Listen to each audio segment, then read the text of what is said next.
Hi, this is Kelly from Atheist, and you are listening to What's Metal Radio Show. Crank it up. Chances are rare meeting you in Europe, Kelly. Last time I saw you was a guest on the Wacken Open Air 26, I believe. Yeah, 2006. And first time I saw you was 93 on tour with Benediction and Cemetery. Yeah.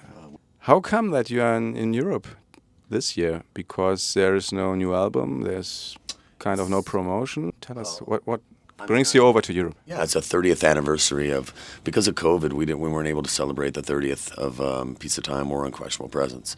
So it made perfect sense to be able to come over and play songs from the first 3 albums exclusively and not do anything off Jupiter as a sort of a triple celebration of a 30-year trilogy. And seemed like a good enough idea. You know, I don't need many excuses to come to Europe. I love coming here. So, we because of the space in between our records and our sort of activity, there's always like a new generation of Atheist fans. So it's it's kind of nice. You know, we went away for 17 years, came back to a whole new fan base, and then that's kind of happened again. And Jupiter we did in 2010, and here we are 14 years later. So Band history from Atheist reaches back to 85 or something, mid-80s, and now we are 2024. So it's almost 40 years band history, but only 4 albums. There's a lot of different reasons. One, in '93, our original drummer, Steve Flynn, wanted to go to college.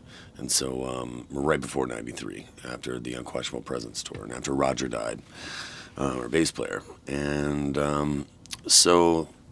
there was a period of time where I kind of started a new band called Neurotica. And I didn't think that, it was just really frustrating to be able to play atheist music back then compared to now. People are more accepting of technical metal music now than they were then.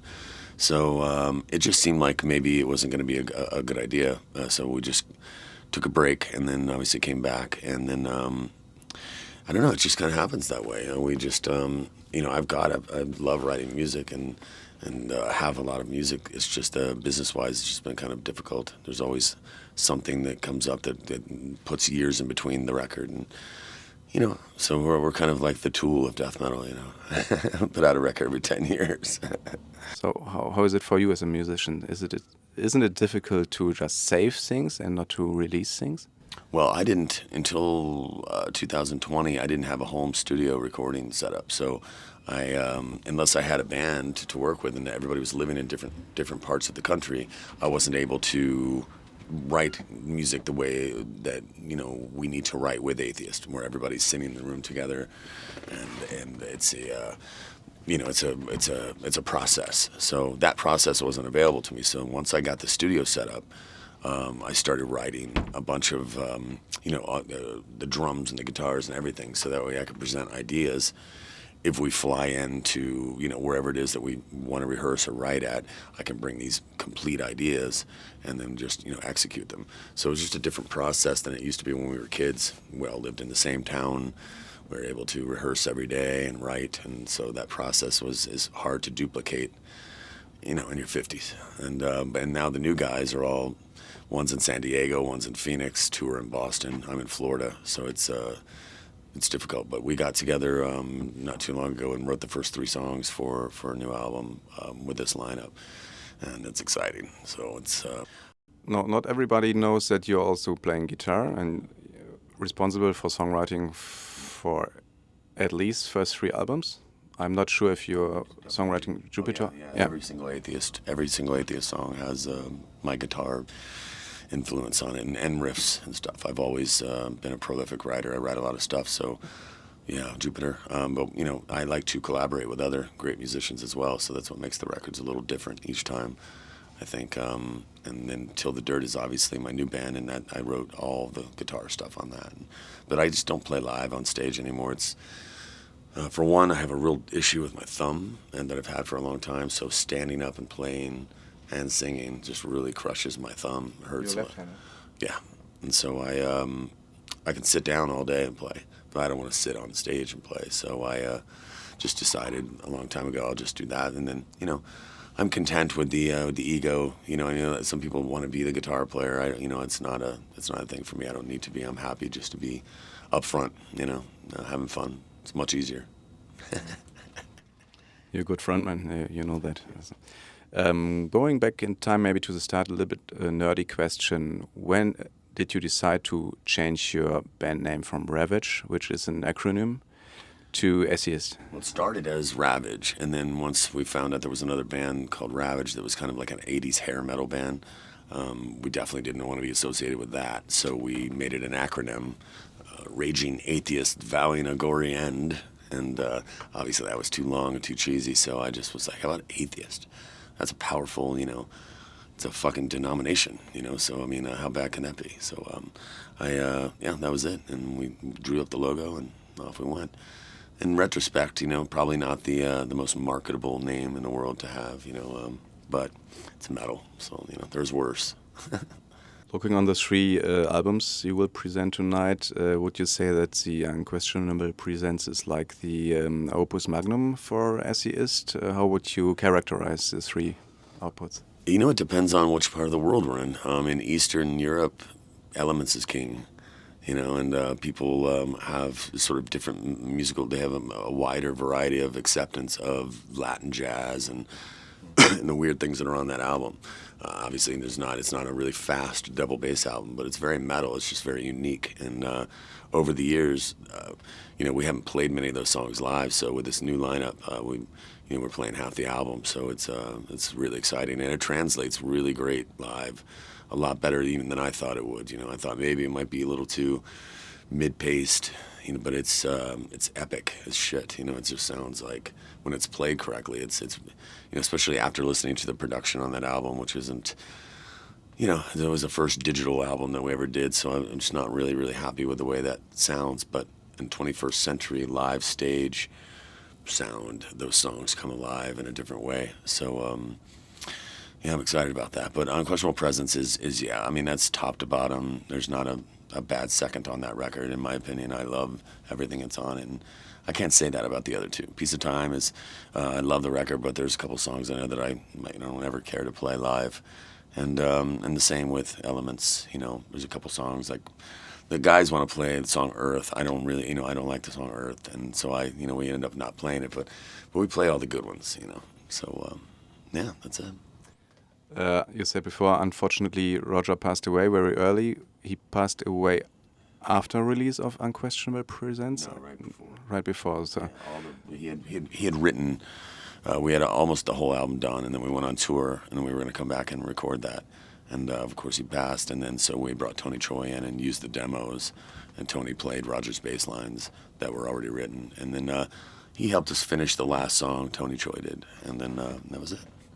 So how much DNA of Roger is in Unquestionable Presence compared to Elements, which maybe is a different approach regarding bass lines? Yeah, absolutely different. Tony Choi is much more of a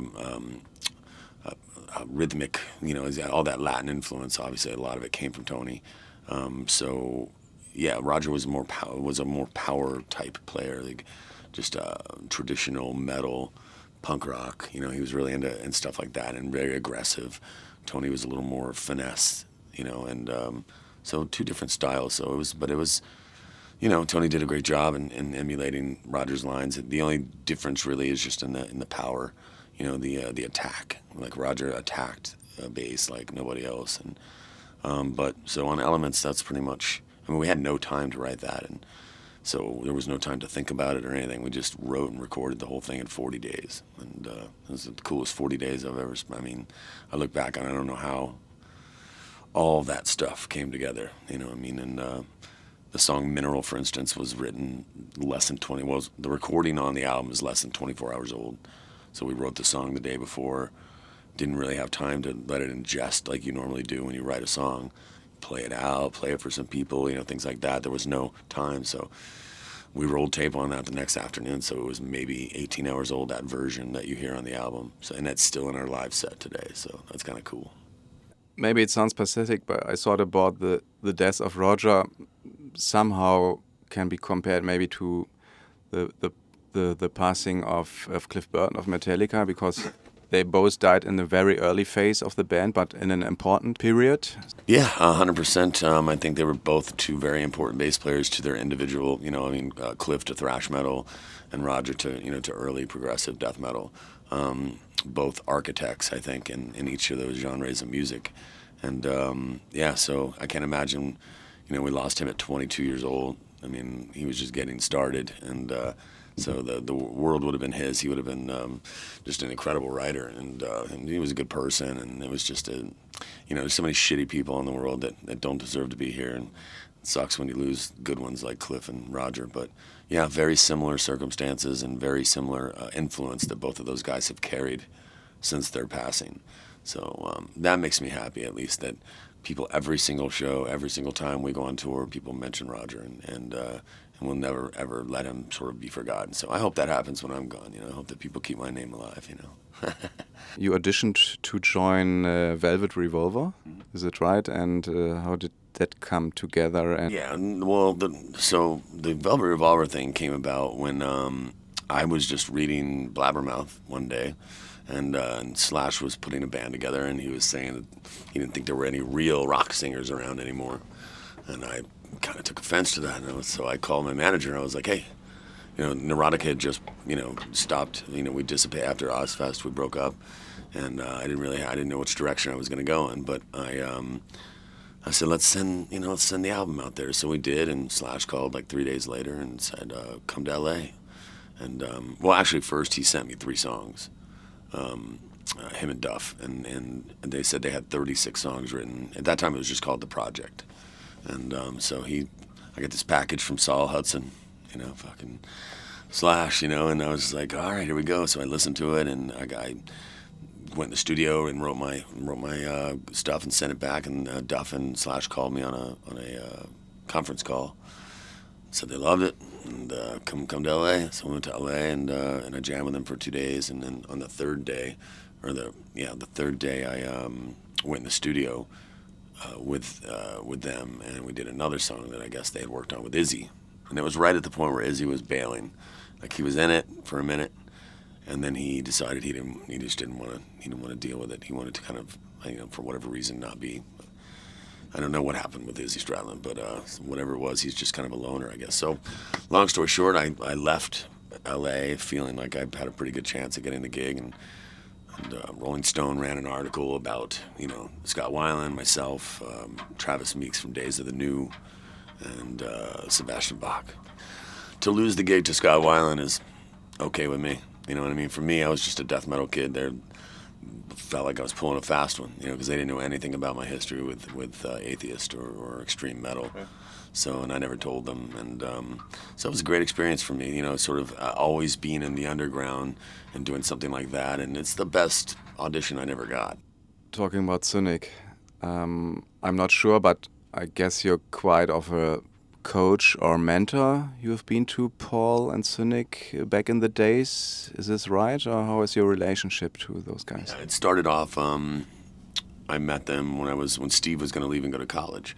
I was out with Lee Harrison from Monstrosity, and he took me to see Cynic, and we had already, we were already, I think, 2 albums in.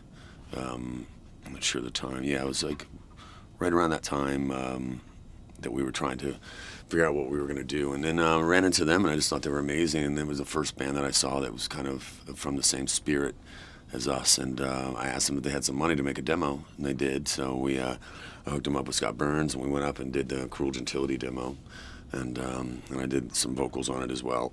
And and then me and Paul just spent a lot of hours on the phone, very like-minded spiritually and musically. And we all, there were no other bands that shared that enthusiasm for jazz and complicated music and metal at the same time. So we just found ourselves fast friends, and over the years, like when we got back together in 2006, first thing I did when I got home was call Paul and say, you got to put Cynic back together. You have to go. You're not going to fucking believe this whole new young group of people, because of the internet, fucking love this music now, and we've got to put it back together. So that, and then, as Paul tells it, he had a dream. Paul, I had a dream, and Cynic was back together, and So yeah, and here we are, all these, and so we just did a tour together last year, or middle of last year in North America. It was amazing. It was just a lot of fun to see it recognized 30 years later, and both of us to be able to play in a room full of people that aren't expecting anything other than weird, complex music, which was a first for both of us, because every other bill that we're on, we're usually the outcast band. There's not a whole lot of bands like us, either one of us. And so that was nice to go out on stage, and I know that everybody knew what they were getting. Thank you very much. Last question. What's metal is the name of our show. What's metal for you? It's music, lifestyle, maybe both. What's metal for me?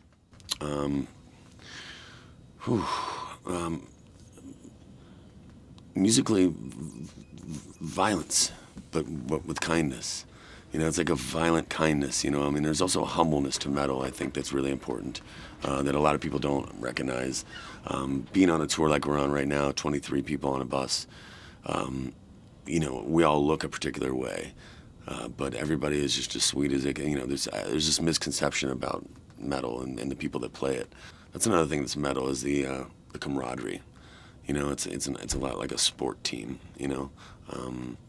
You see a metalhead in public at a gathering of golf pros, and you see somebody with a black shirt on, you're like, it's a brotherhood, and a sisterhood.